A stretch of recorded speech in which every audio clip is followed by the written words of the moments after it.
cette heure et en ce lieu, c'est que vous désirez quelque chose que vous n'avez pas. Et cette chose, moi, je peux vous la fournir. Car si je suis à cette place depuis plus longtemps que vous, et pour plus longtemps que vous, que même cette heure qui est celle des rapports sauvages entre les hommes et les animaux ne m'en chasse pas, c'est que j'ai ce qu'il faut pour satisfaire le désir qui passe devant moi. Et je vois votre désir comme on voit une lumière qui s'allume à une fenêtre, tout en haut d'un immeuble, dans le crépuscule. Mon désir, s'il en est un, si je vous l'exprimais, brûlerait votre visage. Vous ferez retirer les mains avec un cri, vous vous enfuiriez dans l'obscurité, comme un chien qui court si vite qu'on n'en aperçoit même pas la queue, mais non. Le trouble de ce lieu et de cette heure me fait oublier si jamais j'ai eu quelques désirs dont je puisse me rappeler, non. Je n'ai pas plus que d'offres à vous faire.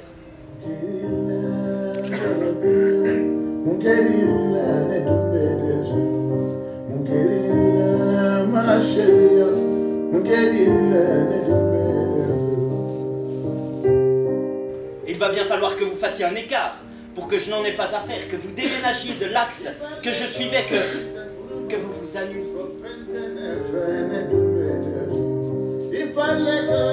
Car cette lumière là-haut, en haut de l'immeuble, dont s'approche l'obscurité, continue imperturbablement de briller. Elle troue cette obscurité, comme une allumette enflammée troue le chiffon qui prétend l'étouffer. Fâchez-vous! Sinon, où puiserai-je ma force? Fâchez-vous! Nous resterons plus proches de nos affaires. En toute fin de compte, n'existe que le fait que vous m'avez regardé et que j'ai intercepté ce regard. Je n'ai pas voulu de votre veste, je ne veux pas du risque d'être confondu avec vous. Si ça avait été de sentiments dont j'avais besoin, je vous l'aurais dit. Je vous en aurais demandé le prix et je l'aurais acquitté. Mais les sentiments ne s'échangent que contre leurs semblables. C'est un faux commerce, avec de la fausse monnaie. Un commerce de pauvres qui singe le commerce.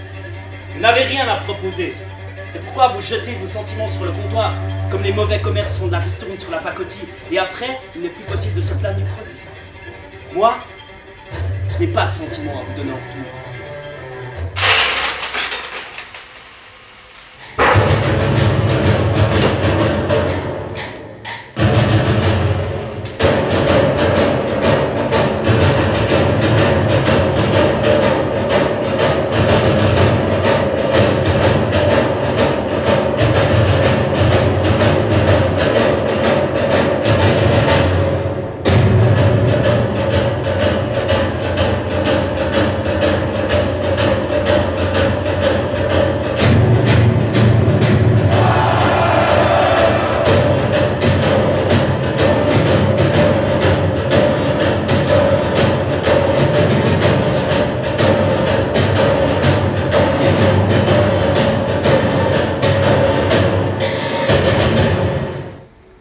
Je ne veux, moi, ni vous insulter, ni vous plaire.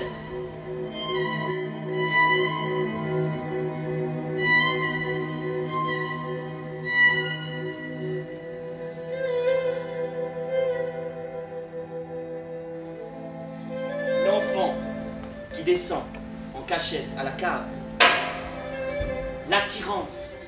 Sachez donc que si je vous parle à cette heure, ainsi doucement, peut-être encore avec respect, ce n'est pas comme vous. Par la force des choses, selon un langage qui vous fait reconnaître comme celui qui a peur, d'une petite peur aiguë, insensée, trop visible, comme un enfant pour une taloche possible de son père.